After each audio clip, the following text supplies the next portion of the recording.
Hello everyone. I think we are alive. Uh, if that's the case, then without further ado, let's start with this.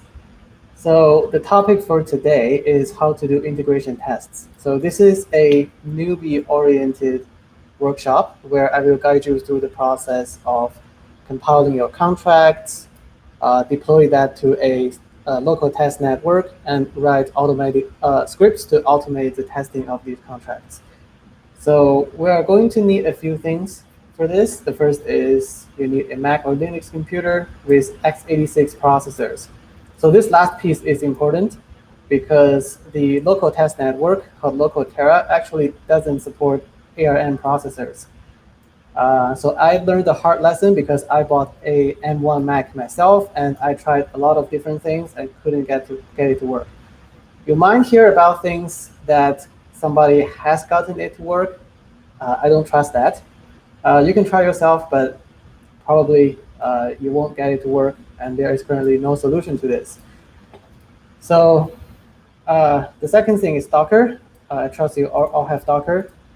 The third thing is Rust Optimizer. This is a Docker container created by the CosmWasm team, which we use to compile our contracts.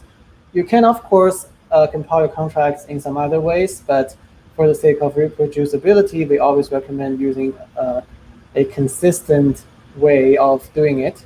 So that's why we are choosing this tool. Local Terra is a local test network that simulates the production environment of the actual Terra network.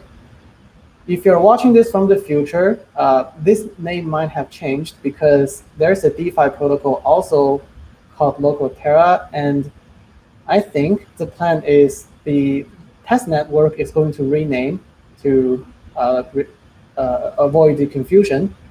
So if you're from the future, you might have to look for another name.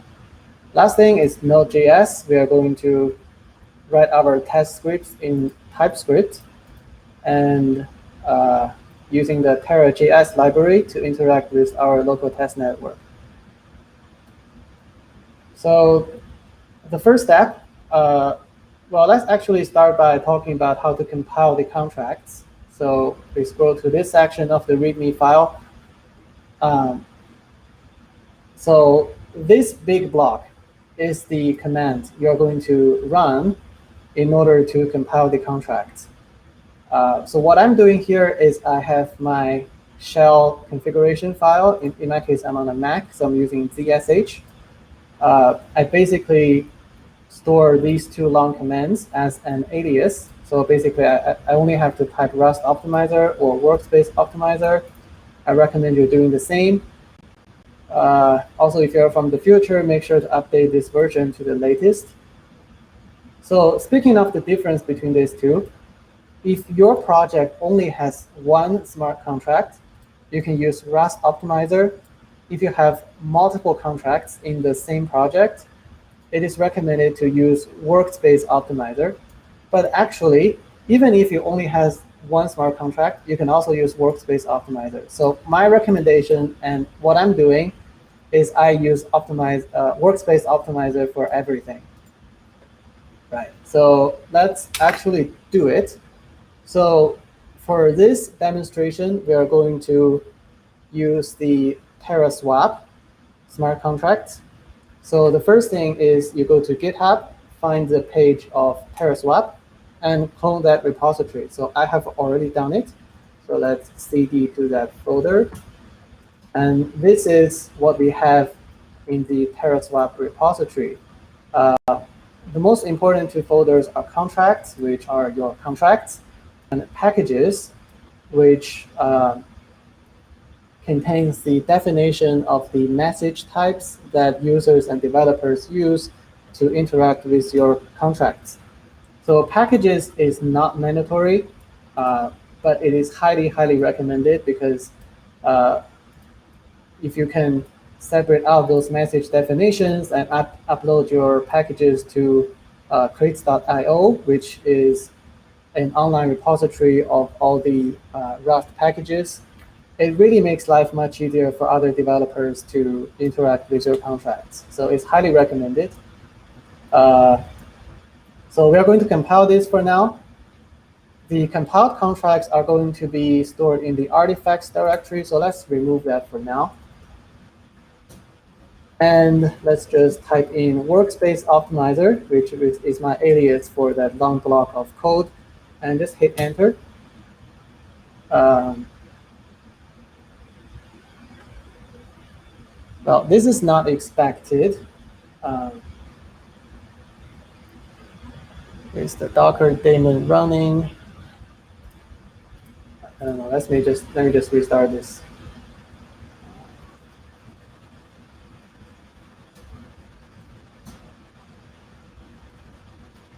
Oops.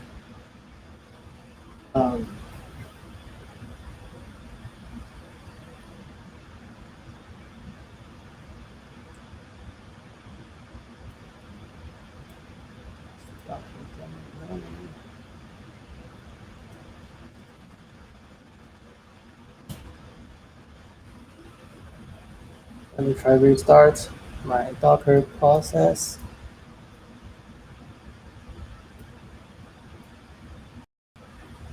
Okay, I'm reading my Docker engine.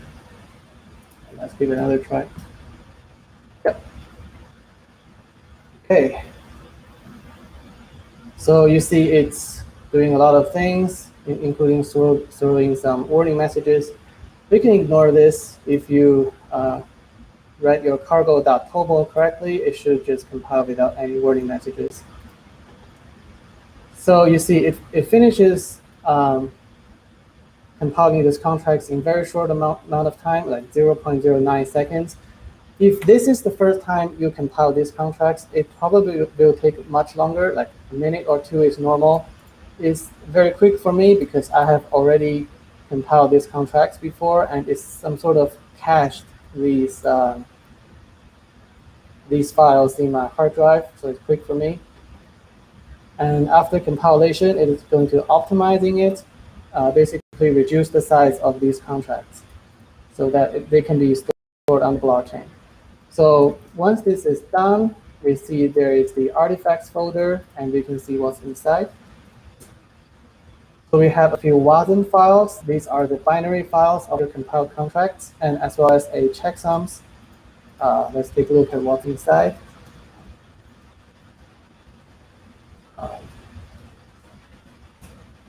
So these are the SHA-256 sum of the compiled contracts. So this is pretty useful for verifying the integrity of your contracts. So once we are done, we can go back to our SpaceCam folder, and we can take a look at our artifacts folder. So I have already compiled these two before and included in our repository. Just to be sure, we can check our hash of the smart contracts. And you can see they are exactly the same as what we just compiled. So if you're not using Workspace Optimizer, if you're using Rust Optimizer or some other commands to compile these contracts, these hashes are probably going to be different. Although the contracts may work the same, but the binaries are not going to be the same. And that could introduce some problem in some cases. For example, if you upload your contract to a block explorer, it might not verify. So it's highly recommended that you always use Workspace Optimizer to get these reproducible compilation results. So that concludes the first part, compilation. And secondly, we take a look at how to spin up our local Terra test network. So the first thing is you go to the GitHub and clone this repository and use the local latest stable release. So as we're speaking, the latest stable release is 0.50, but if you're from the future, make sure to use the latest. So I have already done this. Let's check out the folder. This is what you're going to find inside the local Terra folder. And before we actually spin it up, there are two configurations that is highly recommended. but not mandatory. So you can make your own decision. The first thing is to speed up the block time. So by default, local Terra uses roughly the same block time as the actual Terra network, which is about 6 to 7 seconds. That is fine, but in order to improve our productivity, we can consider shorten those block time. So in order to do that, we need to change a file, which is config.tomo. So I have it open up here. So you want to drag down to close to the end of it. And we see these configurations starting with timeout. Personally, I change them all to 200 milliseconds. If you have a very fast computer, you can consider changing that to an even shorter time, like 100 milliseconds, but 200 is good for me. The second thing, this is especially important if your smart contracts deal with stablecoin transfers, and that is to set the tax rate. So tax, also known as stability fee, is a fee charged on all Terra stablecoin transfers. And it is really important to understand how it works. So just to give you an example, if you want to send 1,000 UST to someone else, and say the current tax rate is 1%, then after the transaction, you're going to be deducted 1,000 plus 10 UST from your account. So that 10 is the tax. So you must have 1,010 in order to complete this transaction, plus the gas. Also, the tax is paid by wherever the fund is transferred from, not by who initiates the transaction. So this is very important. So let's consider if we have a smart contract that holds some UST, and you can invoke a function on that smart contract to send some of the UST to somewhere else. In this case, the transaction fee or tax is deducted from the contract's balance, not from you, the transaction sender's balance. So this is really important to understand. And there is an interesting complication introduced by this transaction tax scheme, which is that in almost all cases, it is impossible to transfer the whole amount of UST out from a wallet. Let's say you have 1,000 UST. It's sometimes, in vast majority of the cases, it's impossible to transfer the whole of 1,000 out to someone else. In most cases, there's going to be some dust remain in your wallet. So we're going to talk about that very, very shortly in our demonstration, the real test. But for now, let's just keep this in mind. So in order to have reproducible results in regarding to tax, it is very helpful if we set the tax to a constant value.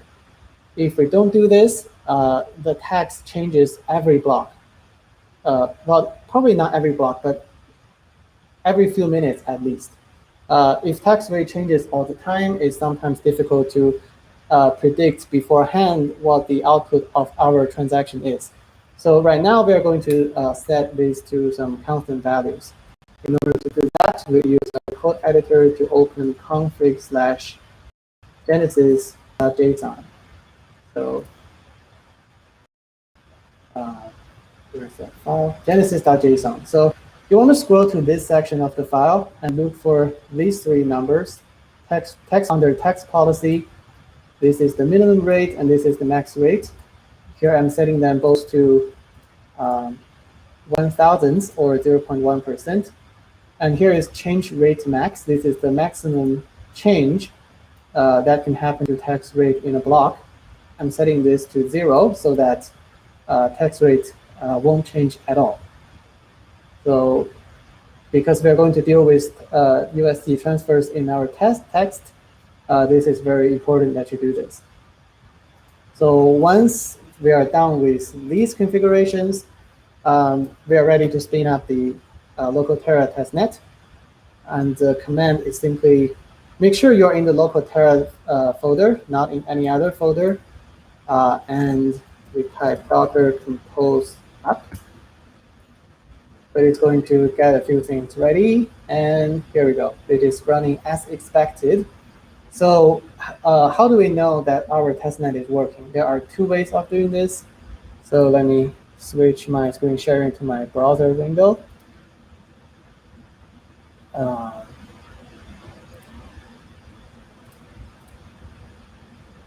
There we are. So the first we're going to visit is localhost at port 1317/swagger. Actually, we need that slash over there. So this is basically the so-called LCD, or basically light client. So you can query in some info here. For example, you can fetch a block, or you can post a transaction. We aren't actually going to use this, but if your local Terra network is running properly, you should see this page displayed as this. The second thing is we go to finder.terra.money. We switch the network to local Terra, and I'm going to select a specific address. I'm going to copy it. Oops. Okay, yeah, so in the Genesis file of our local Terra network, it gives us a few accounts that has some pretty big balances that we can play with. So this is one of them. If your local Terra network is running properly, you should see these balances. If it is not running properly, so let's stop this for now. It should give you a 404, just like that. So these are two ways you can be sure that your local Terra network is running properly. Okay, so let me go back to my code editor. So that concludes the first two parts of our workshop. Before we jumping into actual coding, let me take a look at your questions. If there's any question, you can post in the comment section. And I'm not seeing any. So let's just move on from here. So please go to my workshop repository and into the scripts folder. So you see here we have two files. The first is helpers. So these are a few helper functions I wrote that you may find useful in your own work. So feel free to copy this and incorporate that into your own project. I'm going to walk through each of these functions very, very shortly, but let's take a look at the main function for now. So this is where the actual tests are going to take place. So let's take a look at the basic layout of this file. So at the very end, we have the main function. So you see, at the very beginning, I print out some useful information. In this demonstration, there isn't much, basically just the addresses of the accounts. I'm going to print that out just in case I use it, I need it. Secondly, I run a function to do some setup. So setup includes deploying the contracts and mint our users some tokens to play with. And after that, that's the real deal. We're going to run the tests. So I have 3 tests here. Each test has is its own function. So we're going to test providing liquidity to the pool. We're going to test a swap. And in the very end, we're going to test whether the slippage protection works. So these are each of these functions. All right, let's go back to helpers, and let's walk through each one of them. So the first one is to convert JSON objects to a base64 encoded string, not binary string.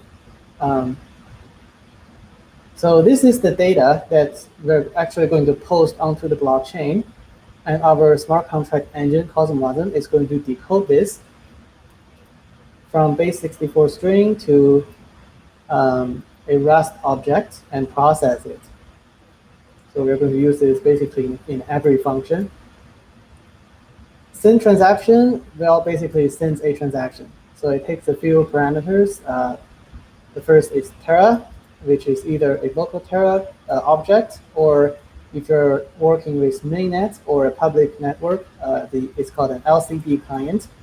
So it's basically a bundle of functions and variables we need to interact with these networks.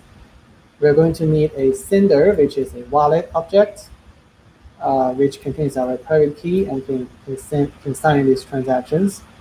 Messages, basically the messages. Note that it is an array because with Cosmos SDK, we can send arbitrarily many messages in a single transaction. It is different from Ethereum, where you can only have one function calls per transaction in normal cases. So this is a big advantage. And lastly, we have a Boolean where it decides whether it's going to print out some detailed login info.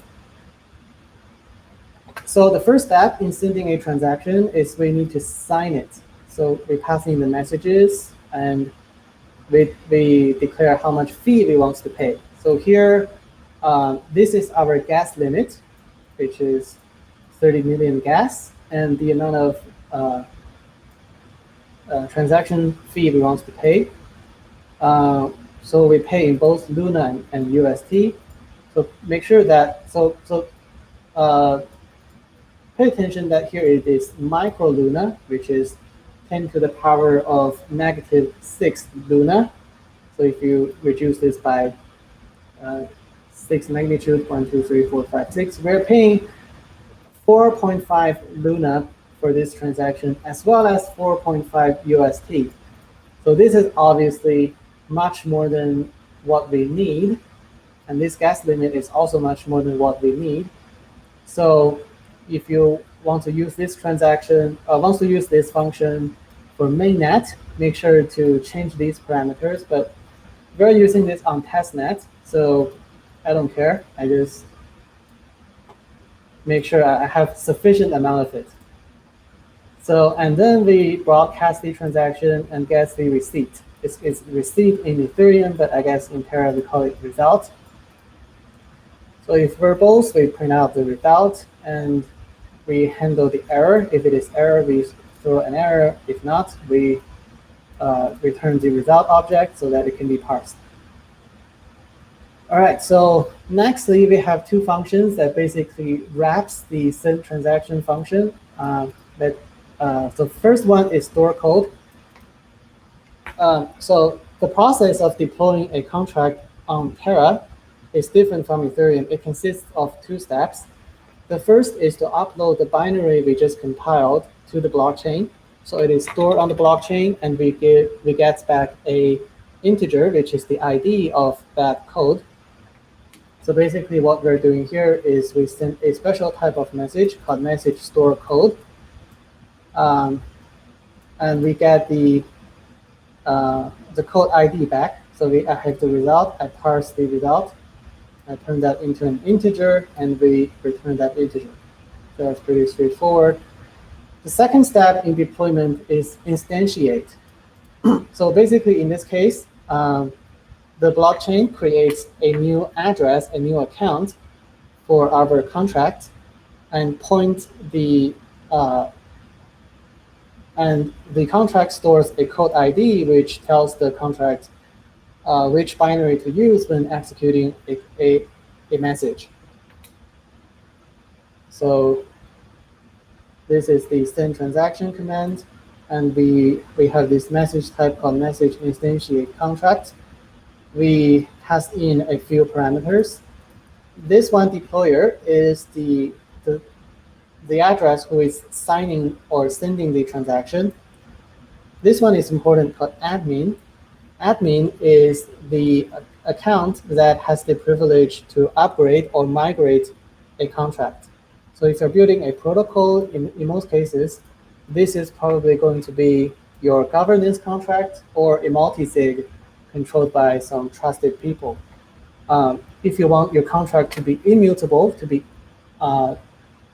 unupgradable, you just use a empty string for this, I believe. Actually, if you look at the, yep, we leave that as empty if you want this to be unupgradable. And then we feed in the code ID and the message. And you see at the very end, I don't parse the result. So ideally, we want this contract to return the address of our deployed contract, which is contained in the result. But for different types of contracts, the contract address may be formatted differently in this result object, as we shall see very shortly. So I don't parse this result here. We're going to see how we do that very shortly in our main script. The next two are pretty straightforward. This queries the balance of a Terra native currency of an account.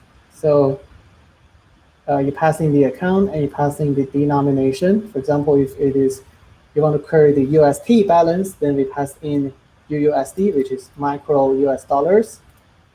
If it's Luna, it's U Luna. It's Korean won, it's UKRW. This one queries the balance of a CW20 token. So we pass in the account and the address of the token contract, and it returns an integer. Or maybe no, it returns a string of that number. All right, so here, the last two are the big deal. So remember I said, if we have 1,000 UST in an account, it is not possible to send all those balance out because we need to reserve some to pay the tax. So what this function does is if we pass in the total amount we want to be deducted from our account, what is the maximum amount we can send with that amount? So I'm actually going to run this function right now so that it's easier for you to understand. So I'm going to cd into the scripts folder. I'm going to run my TypeScript console and import these two functions.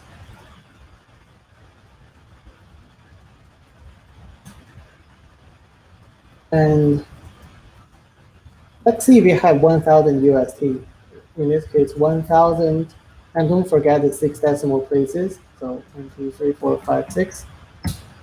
So the maximum amount, well, we assume 0.1% tax here because that is what we chose in the configuration of local Terra. At that tax rate, the maximum amount of UST we can send out, if this is the total amount in our account, is 999.000999 USD. So it is impossible to send out all 1,000, but we can only send out this much. Now here's the interesting thing. What is the tax for sending 999.0000999 tax? Well, we can use this function, add tax, 999.0000999. So this is the total expense of sending this many UST. So basically, the tax for sending this much UST is 999,000. And we add up these two numbers. This is the total expense or total cost of sending this much UST. And you see this number is 1 unit smaller than our total balance. So your question might be, then can we send one more UST? So instead of this, can we send 999,001,000? Can we send this?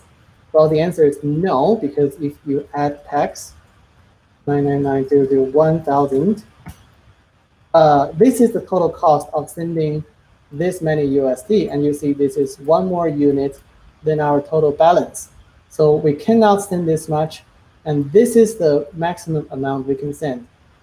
So that leads to an interesting situation. After sending this many, we have 1 micro USD remaining in our account. And that's it.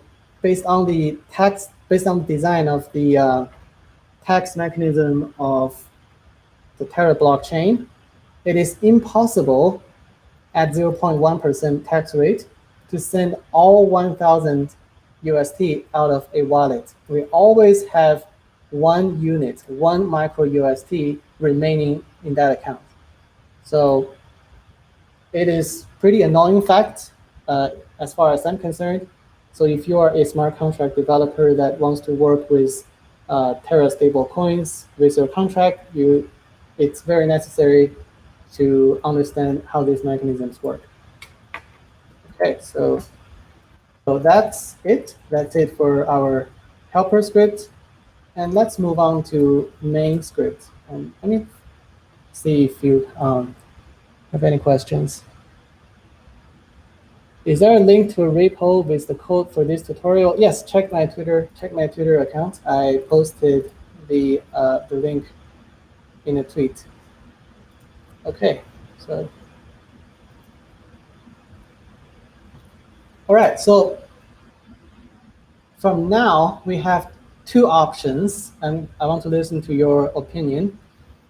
The first is I just walk through the code as I did with the helpers file.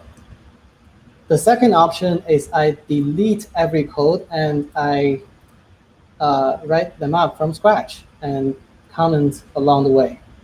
I think this option is more educational, but the downside is we will need a bit longer time. I might exceed my allocated time, which I guess I have 30 minutes left.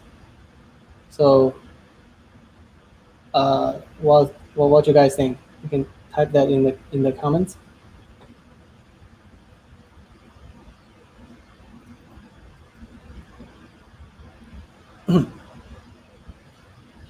Okay, nobody is saying anything. Okay, I guess that means you want me to see me code along, so I'll do it. So I'm gonna delete everything. Oh, before I delete everything, let's just take a look at what this whole thing is supposed to, how this script is supposed to run. So let me spin up my local Terra. Helper compose up. And I want to run main. Hopefully it runs correctly. Yep. So this is how it's supposed to look like. We first print out some helper info. Then we set up the test. We're uploading the code first. We instantiate the CW20 token. We instantiate the TerraSwap pair. We mint ourselves some token. And we run 3 tests, and they all passes. That's pretty nice.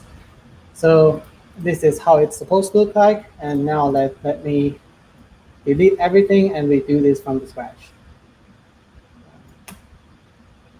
Delete here. Delete everything here.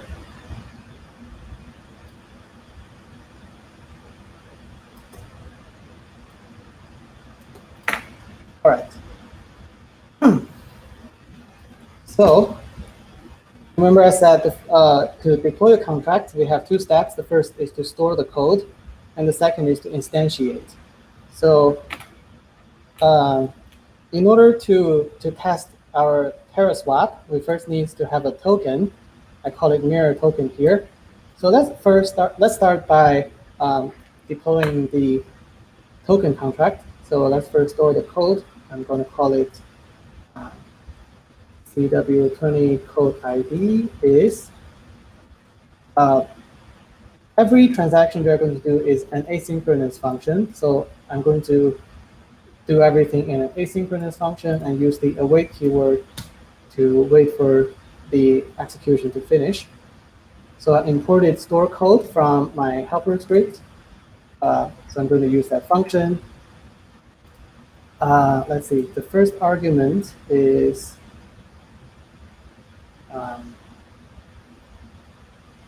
Terra deployer and file path. Okay,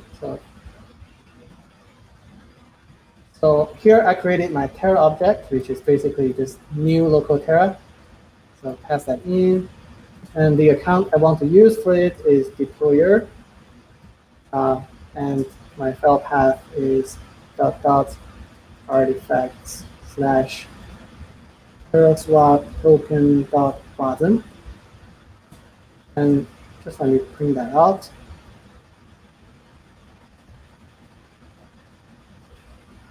So second step is to instantiate that contract. Let's grab the result.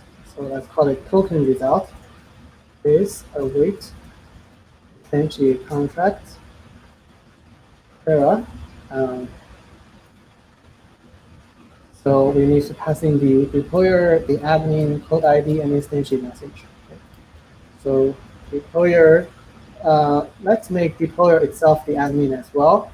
Code ID, we just uploaded that, which is the W20 code ID and our instantiate message. So in order to know instantiate message, we need to look at the code. So here I have all the message definitions for CW20. So here's the instantiate message. We need the name of the token, symbol of the token, decimals, initial balances, and we can specify which accounts has the ability to mint new tokens. So let's do that. Name is, let's call it mirror. Symbol is MIR. Decimals is 6. So a note here, you see this 6 here I'm passing in as a number in JavaScript. That's because this one in Rust is just an unsigned integer. However, if your contracts are dealing with this kind of object, uint128, which is an object introduced by the CosmWasm library, this is serialized as string in your JavaScript part. So if instead of u8 we have uint128 here, then here you want to pass in a string 6 instead of a number 6. But we do have just u8 here, so we're going to pass a number 6. So initial balances, oops. We don't want there to be any initial balance, so we pass in an empty array. So you see this is the vector here in Rust, which is an array in JavaScript.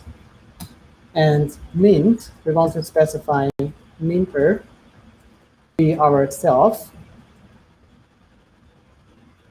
So deployer is a wallet object, but we need to extract the address. So that is done by .key.account address, just like that. We can also specify what is the limit amount of token that this minter can mint, but we don't have a limit, so we don't specify that. The next thing is to find out what is the address of our contract from the result object. So in order to do that, let's first take a look at what the result object looks like. In order to do that, I'm going to tell the instantiate contract function to be verbose, and this should print out everything. So let's comment this out and see how this works. All right, let's run thing. All right, so this is the result of our deployment, and you can see the contract address is this. So you basically want to grab the result object, you want to parse it, and find this address. So what I'm going to do here is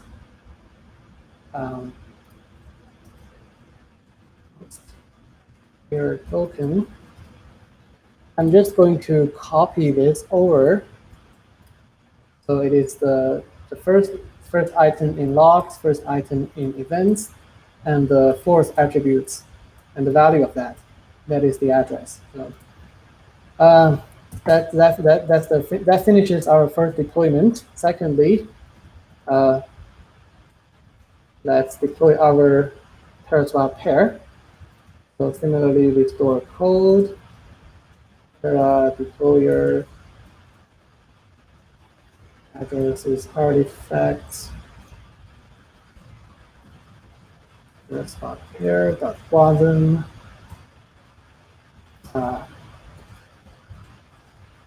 pair result.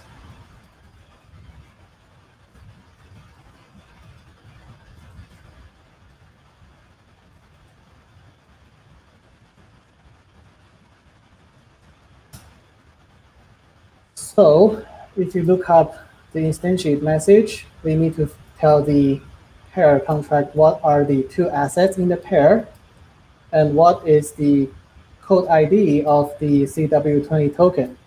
It needs this because it needs to create the LP token.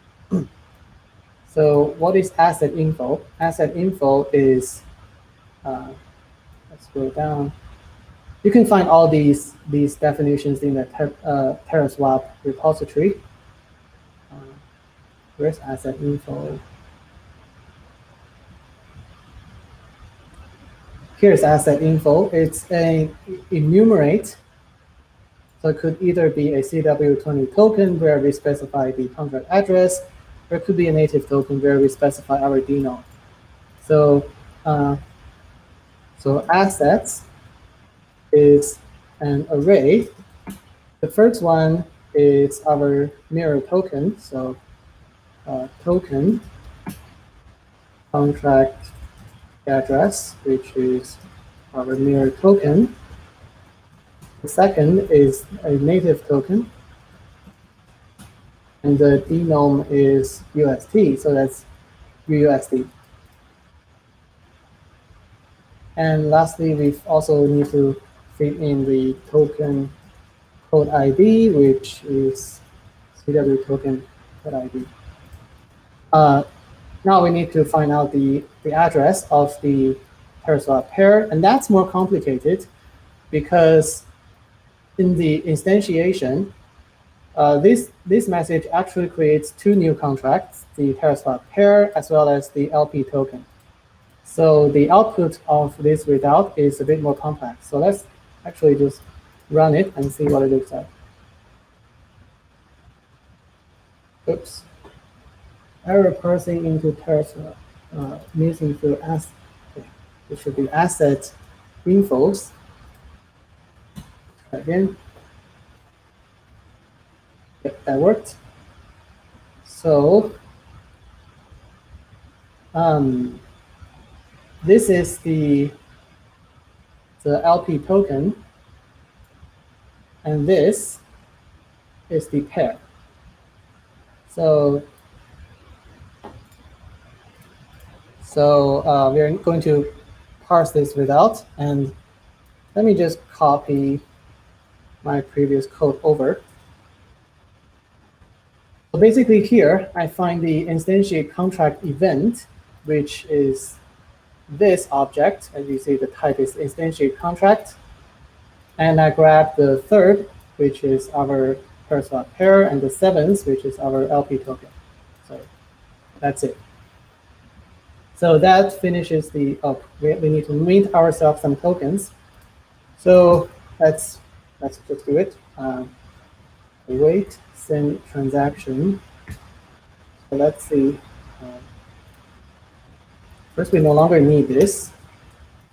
And we need Terra, we need sender messages. Okay, so Terra sender, we want to mint tokens, and remember the minter is our deployer, so we need to send this transaction from the deployer account. And we need to mint, so message execute. If you want to execute contract, that's message execute contract. So the first argument is the address of the sender, which is deployer. And second argument is the address of the contract we want to execute, which is the token. And we want to mint 60 int, which let's first mint our first user some tokens amount. Let's mint, I don't know, a very big amount, whatever this is. And we want to also do the same thing to our second user. So this should give our users enough amount of tokens to play with. And at the very end, let's just print out something. Finished setup. Just like that. All right, so with that done, we can move on to the first test. The first test, we want to provide liquidity. We are going to send out a provide liquidity transaction, and we want to verify whether the contract has received the correct amount of 2 assets and whether the user has received the correct amount of LP tokens. So let's send that transaction. Send transaction. Let's provide liquidity from user 1. Oops.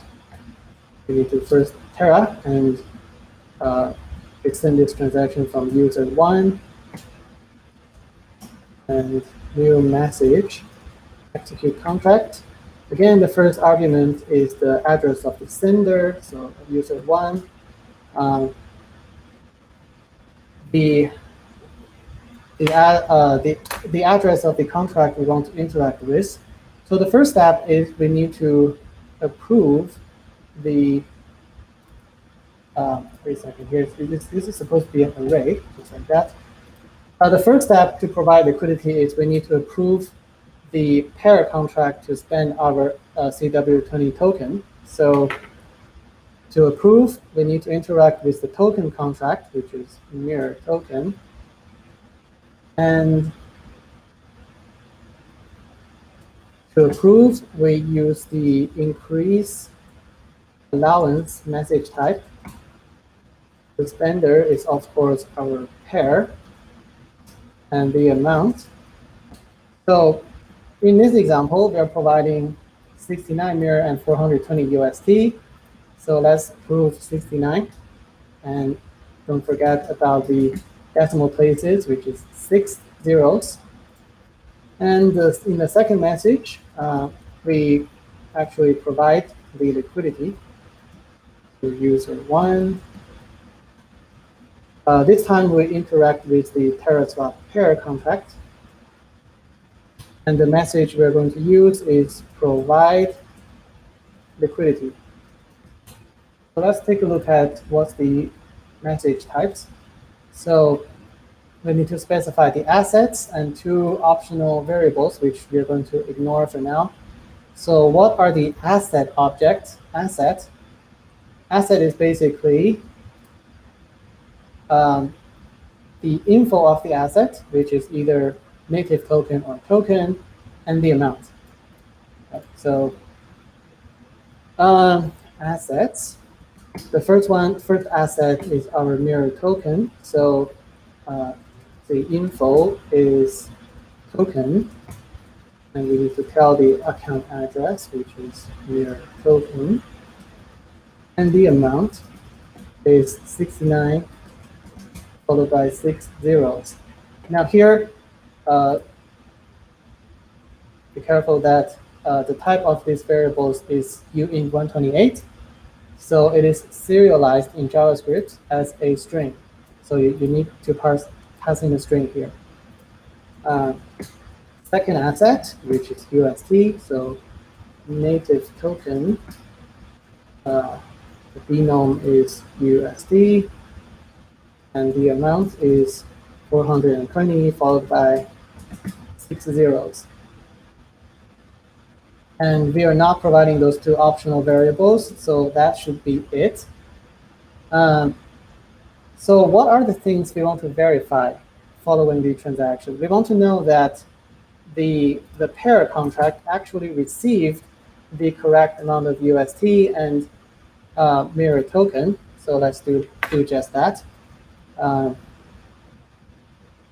First, we need to find out what's the mirror balance of the pair.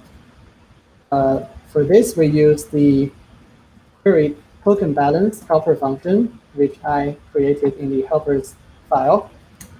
So we need to feed in the Terra instance the address of the token owner, which in this case is Terra pair, as well as the address of the token contract.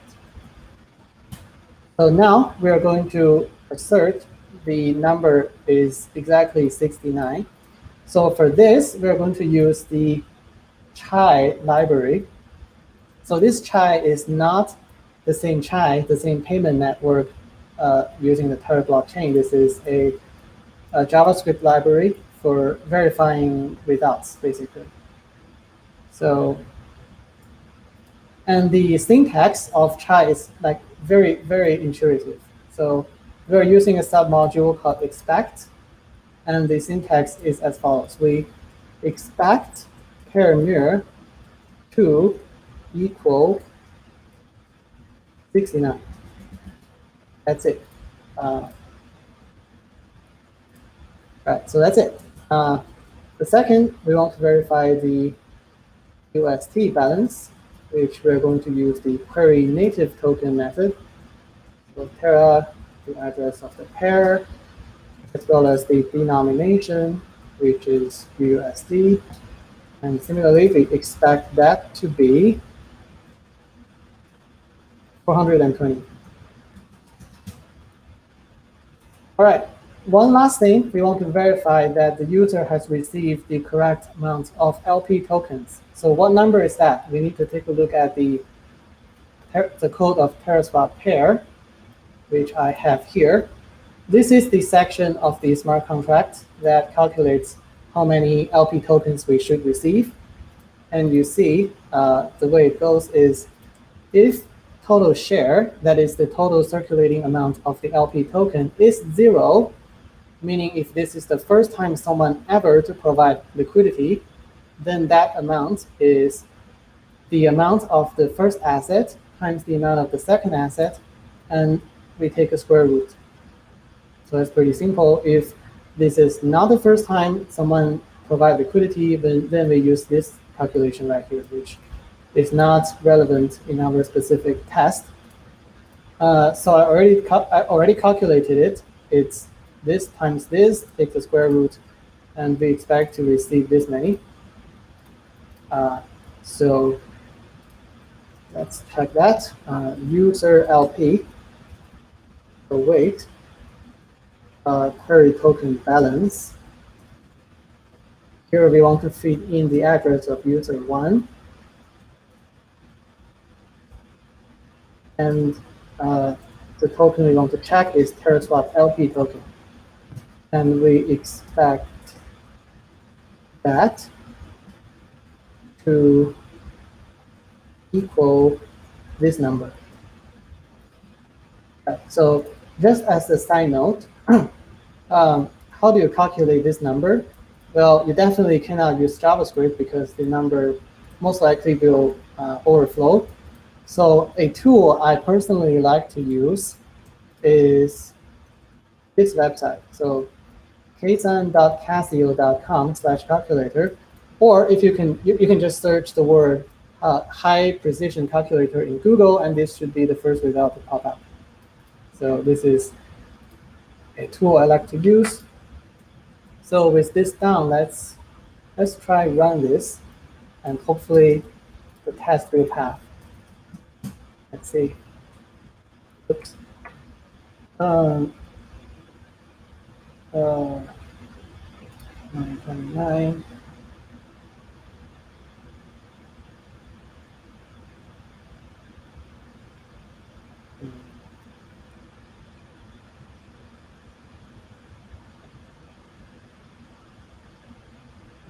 cannot find. Oh, yeah. I got the variable name wrong. So this should be pair with uppercase. Anything else is wrong.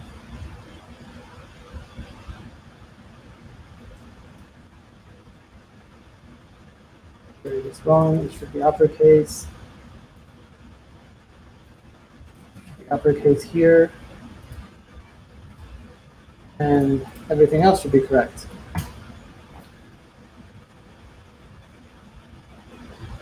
Invalid contract address.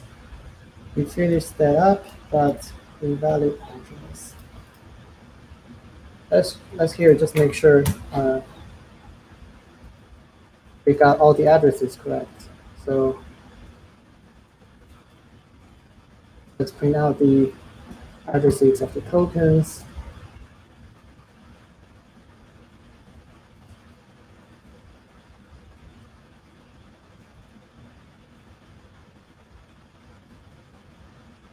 I suspect there might be an issue with parsing the addresses.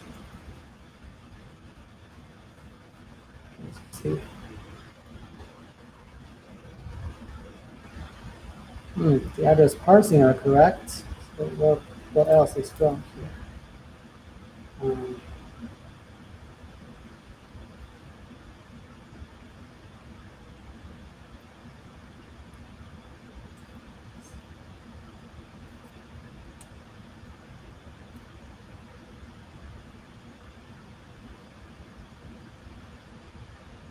Invalid contract address, empty address string is not allowed.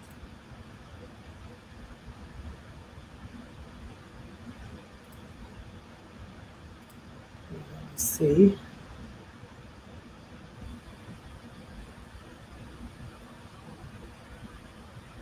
Well, this might not be an issue, but I did forget something here. We also need to send the UST amount.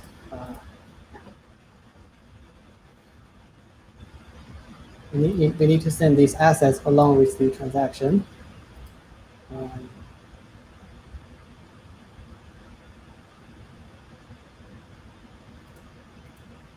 See if this works.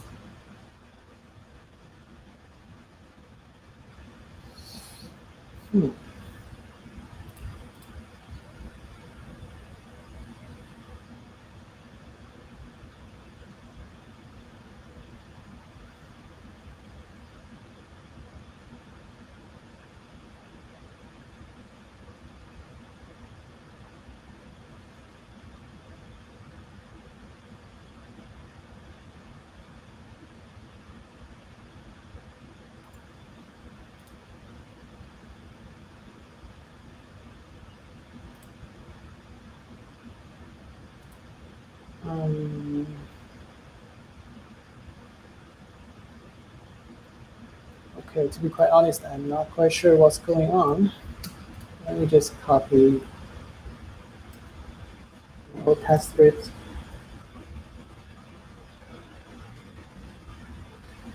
Invalid address, empty address string. Which part is empty?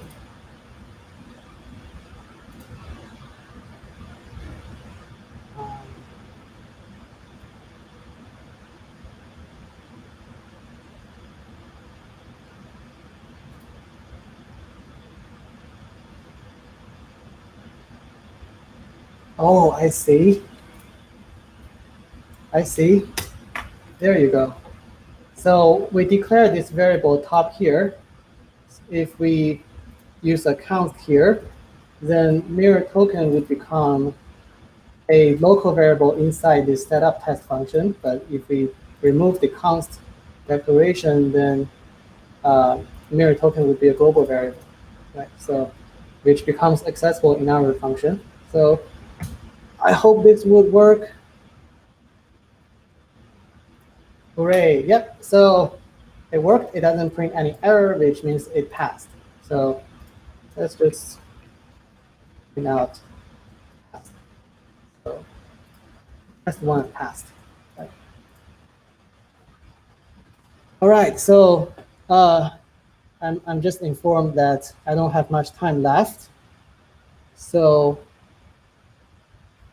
let's skip swap. You can just go check out my script. Let's go just one last example, which is we want to test slippage. So this is the case where if you expect your transaction to fail, how do you verify that? Well, let's just do that test. Um, so I'm just going to copy my code here. So here is my transaction. Basically, what I'm doing is I send mirror token. The amount is 50 mirror token. I want to swap that for UST, and I expect the slippage or the price influence to be less than 1%. That's of course not going to happen because we only have 69 mirror in the pool. If we swap 50, that's of course going to be a huge slippage. So if the contract is working properly, I would expect this to fail. So how would I test that? Well, we enclose this whole thing with a bracket, and we await, expect, make sure you have await here because it's an asynchronous process, and we expect this to be rejected. Right? So if you also know what is the text of the error message, you can also specify to be rejected with a specified message.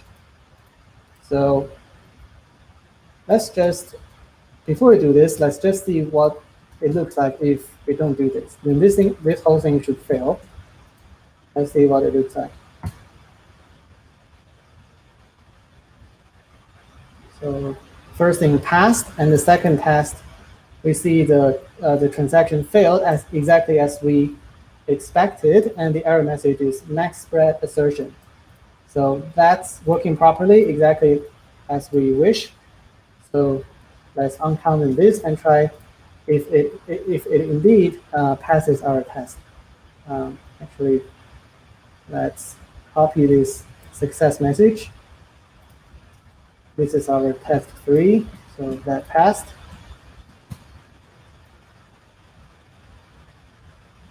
Yep, so everything passes. So that's pretty much it that I have for you today. I don't have much time left, so let's just take a look at your questions. All right, so the first question is, why would both mirror token and the Terra swap pair both be 69, or it should be the LP token amount? Well, we send 69 mirror token and 420 to the pool or the pair. The pair should receive this amount, and the pair should mint us this amount to the user. So hopefully that's clear. Can you show how to connect the Terra CLI to testnet? I never use Terra CLI. I have always used Terra.js because I just feel it is easier. So I'm afraid I cannot explain that. I honestly don't know. Can you show how to deploy to Bombay or Tequila and not just local Terra? Let's just do that right now. So instead of const Terra, instead of creating a new local Terra object, I am going to import LCD client here. And I'm going to say Terra is a new LCD client. And as I remember, I need to feed 2 parameters. The first is chain ID, which is our latest testnet is Bombay 10. And I need the URL, which is the server where we will post our transaction to. So that's going to be https /bombay-lcd at terra.dev. So right here, instead of we use the test wallet, we need to use an actual wallet. And the way of doing that, let's see. is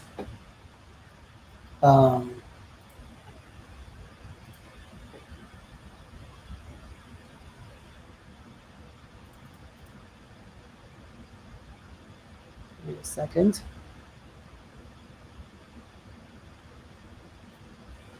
Here. So instead of using the test wallet, we're going to do deployer is Terra new wallet. We create a new wallet, and you want to import the mnemonic key object from Terra.js here, and basically,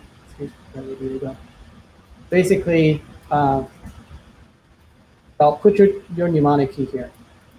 So just make sure not to upload this to GitHub, and you should be good. The rest of the script should be exactly the same. You just need to update the Terra instance and your deployer account. So would you recommend this method of integration testing over something like CosmWasm VM? I'm not quite sure why would you test CosmWasm VM. I don't quite get the question.